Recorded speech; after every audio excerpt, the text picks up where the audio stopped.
미국 주식 통해서 우리장 투자 포인트 짚어보겠습니다. KB증권 김권진 부장 함께합니다. 어서 오세요. 네, 안녕하십니까? 네, 오늘도 시장 전반적으로 지지부진한 흐름 보였습니다. 그 중에서도 강하게 오른 종목들 위주로 살펴보도록 할 텐데요. 먼저 첫 번째 이슈 바로 확인해 보도록 하겠습니다. 실적 발표한 기업 확인해 보도록 할게요. 장 마감 이후에 상승세가 이어지고 있는데요. 윌리엄스 소노마가 호실적을 발표하면서 사실 이 코로나19의 대표적인 수혜 업종으로도 꼽히는 홈 가구, 인테리어 관련주들 이제는 또다시 경제 재개로 다시금 수혜를 받는 모습이거든요. 네, 그렇습니다. 좀 이렇게 돌려도 수혜고 저렇게 돌려서도 수혜 이런 모습이 나타나고 있지 않나라는 얘기를 해드리겠습니다. 집에만 있다 보니까 홈 가구에 대한 이런 생각이 많다 보니까 또 얘기가 나오고 있고 또 경제 재개가 되면서 어디에 소비를 할까라고 했던 게 지금 현재 또 숫자로 지금 현재 나타나고 있다라는 얘기를 해드릴 수 있을 것 같습니다. 실제 계속해서 이 숫자 자체가 잘 나오고 있다는 것 자체가 주가가 확장성이 지금 현재 나타나고 있고요. 우리 예전에는 뭐 일상으로의 복귀를 하긴 하지만 여전히 비대면으로 가는 게 많을 거다라는 거 이야기를 해드리겠습니다. 실제 이런 메타버스 관련된 이런 이야기가 많이 나오면서 실제 본사는 강남인데 자기는 일은 제주도에서 하고 있다라는 이런 식의 이런 메타버스 시리즈가 많이 나오면서 실제 본인이 집에서 머무르고 있는 곳을 조금 더 꾸미려고 하는 게 계속해서 커지고 있는 것 같다라는 얘기를 해드리겠습니다. 실제 이런 모습이 숫자에서도 나타나고 있고 실적으로 지금 현재 반영이 되고 있는 모습이 나타난다라는 거 얘기를 해드리겠고요. 실제 우리나라에서도 여기에 관련된 주식들이 있습니다. 대표적으로 한샘을 여러분들께 얘기를 해드릴 수 있을 것 같고요. 한샘에 대한 이런 숫자들 보시면 실제로 잘 나오고 있네라는 생각을 하시면 될 것 같다. 또 LG 하우시스 같은 경우도 여기에 대표적인 수혜주가 될 수 있다라는 얘기를 해드리도록 하겠습니다. 네, 여기에 윌리엄스 소노마는 호실적에 이어서 올해 전망까지 상향하면서 현재 시간에서 3% 상승하고 있다는 점 다시금 짚어드리고요. 두 번째 이슈 넘어가 보도록 하겠습니다. 금값이 요즘 강하게 올라가고 있습니다. 심리적 저항선이라고 불리는 1,900달러를 오늘 돌파했는데요. 장중에 6년물의 경우에는 1,913달러까지 올라가기도 했습니다. 시장에서는 가상화폐가 워낙 변동성이 강하고 달러가 약세를 보이면서 오히려 금값의 강세가 이어지고 있다라고 바라보고 있는데 부장님께서는 어떻게 보시나요? 네, 그렇습니다. 예전에는 항상 금으로 많이 몰려야 되는 이런 분위기가 많이 있었었다. 근데 최근에는 어땠습니까? 새로운 투자 수단인 이런 비트코인이 나오면서 우리가 좀 피해 있을 때 우리가 좀 주식시장 위험자산 선호를 좀 피할 때 어디 몰렸었다? 당연히 금으로 몰렸었는데 최근에는 이게 조금 비트코인으로 좀 몰리는 모습이 많이 나왔었습니다. 근데 최근에 비트코인이 워낙 변동성이 강하게 나타나 버리다 보니까 이게 무섭구나, 아니다.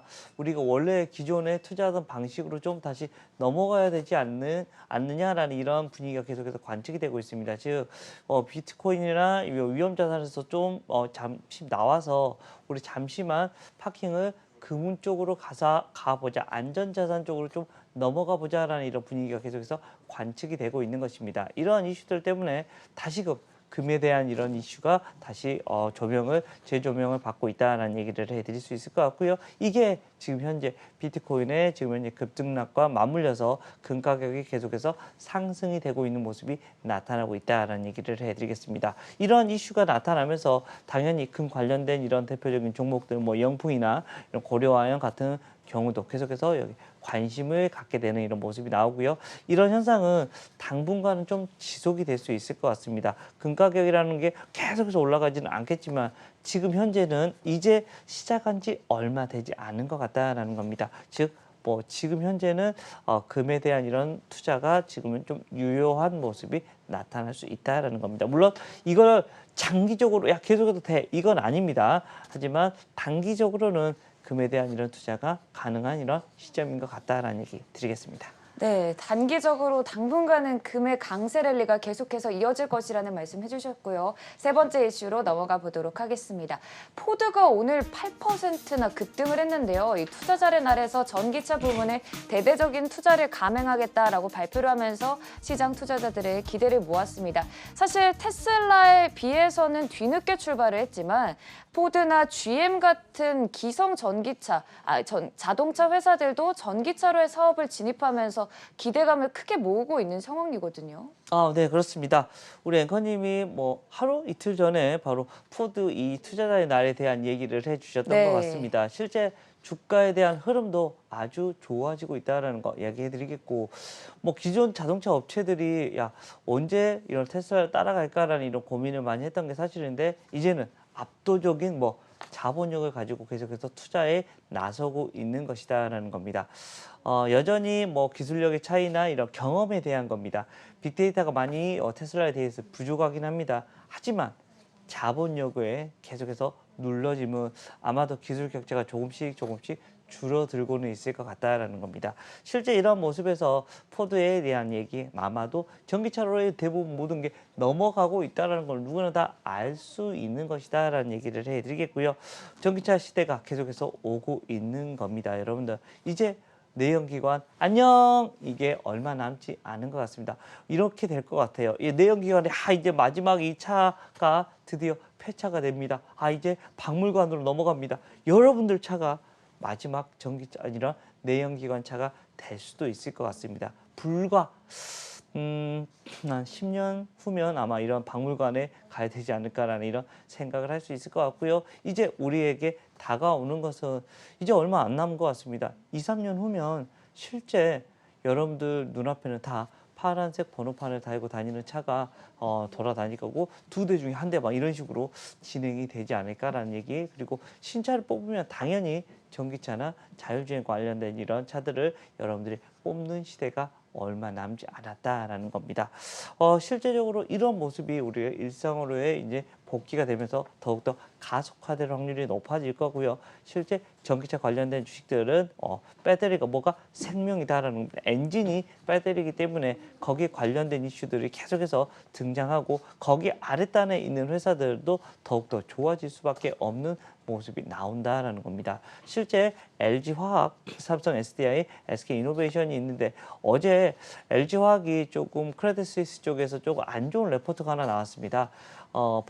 목표가를 좀 반토막으로 낮췄는데 다른 이유가 아니라 이 회사의 이런 핵심 부품, 이런 배터리 부분 이쪽 라인이 분사가 돼서 하반기에 상장을 한다는 거 여러분들 잘 아실 건데 그 이슈 때문에 그렇습니다. 즉 배터리 부분이 얼마나 큰 이런 기업 가치에 영향을 미치고 있다는 것을 확인할 수 있고요. 실제 그 배터리 부분을 가지고 있는 회사들 바로 삼성 SDI 그리고 SK이노베이션 같은 경우는 계속해서 지속적으로 상승이 가능하다. 그리고 그 아랫단에 있는 회사들 양극재 업체, 음극재 업체 등 여기에 관련된 업체들을 여러분들이 꾸준히 계속해서 관심을 가져주셔야 되고 최근에 전기차 업체들이 주가가 좀 많이 쉬었습니다.